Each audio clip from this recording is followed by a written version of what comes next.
ቦረና ታላቅ ህዝብ የኦሮሞን ማንነት ባህል ያቆየ ህዝብ ነው።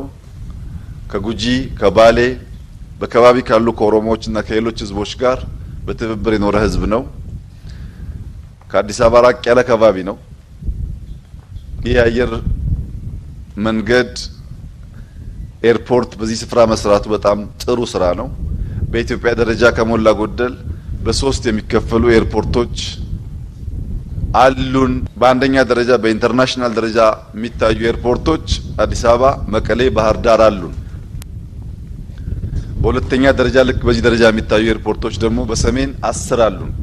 ቅድም የጠቀስኳቸው ቦታዎች ኮምቦልቻ፣ ላሊበላ፣ መቀሌ፣ አክሱም፣ ሽሬ፣ ሁመራ፣ መተማ፣ ጎንደር፣ ባህር ዳር አሁን ከሚሰራው ከደብረ ማርቆስ ጋር 10 ኤርፖርቶች በሰሜን ኢትዮጵያ ተገንብተዋል።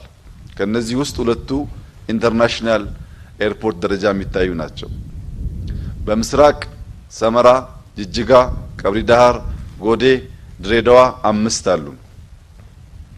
በምስራቅ የት ቀረ ምን ብናሟላ የምስራቁን ህዝባችንን ከምዕራቡ ከሰሜን እናገናኛለን የሚል ስራ የኢትዮጵያ አየር መንገድ ጥናት ይሆናል ማለት ነው። በምዕራብ አሁን ከተሰሩት ጋር ሚዛን፣ ጅማ፣ መቱ፣ ጋምቤላ፣ ደምቢዶሎ፣ ነቀምት፣ አሶሳ 7 አለ ምዕራብ ኢትዮጵያ። በደቡብ ኢትዮጵያ ሐዋሳ፣ አርባ ምንጭ፣ ጂንካ፣ ያቤሎ፣ ነገሌን ጨምሮ 6 አሉ። አሁን የሚያሳየው በኢትዮጵያ ደረጃ በመካከል ያሉት ኤርቤዙን ጨምሮ የቦሌን ጨምሮ ወደ 30 የሚጠጉ ኤርፖርቶች ያሉን ሲሆን የጎደሉን የት ናቸው የሚለውን ደግሞ እያየን መሙላት ያስፈልጋል።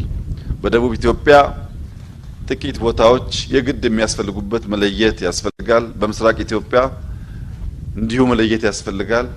ይህንን ባላንስ አድርጎ ኢትዮጵያ ሁሉን ያቀፈች ለሁሉ በሁሉ እኩል የምታገለግል እንድትሆን ይሁነኝ ብለን አስበን መስራት ይኖርብናል። ኢትዮጵያ ውስጥ ሁሉም ነገር እኩል ለዜጎች መድረስ እንዲችል ደግሞ ገበያን ታሳቢ ያደረገ እንዲሆን አስበን ካልሰራን በቀር እንደ ሀገር ጸንተን ለመቆየት እንቸገራለን እና ፌርነስ ኤኩዊቲን ለማረጋገጥ የጎደሉ ነገሮች እያዩ መሄድ ያስፈልጋል። ለተሰራው በጣም እናመሰግናለን። ኢትዮጵያ አየር መንገድ ትልቅ ስራ ሰርቷል። ገና ብዙ ይጠበቅባቸዋል። የጀመራችሁት የቢሾፍቱ ኢንተርናሽናል ኤርፖርት መልክ ሲይዝ ግን የጎደሉ ቦታዎች እየለዩ ከመንግስት ጋር እየተመካከሩ መሙላት ያስፈልጋል የሚለውን መልእክት ያስተላለፉትና አቶ መስፍን የቦረና ህዝብ የጉጂ ህዝብ ይቅርታ እንዳይነፍገን ብንዘገይም እየደረስን ነው። ልማት ይመጣል። እናንተ የሰላም አባት ናችሁ። ሰላም ይቀጥላል። ተባብረን ኢትዮጵያን እናጽና እናልማ ማለት እወዳለሁ። እጅግ አድርጌ አመሰግናለሁ።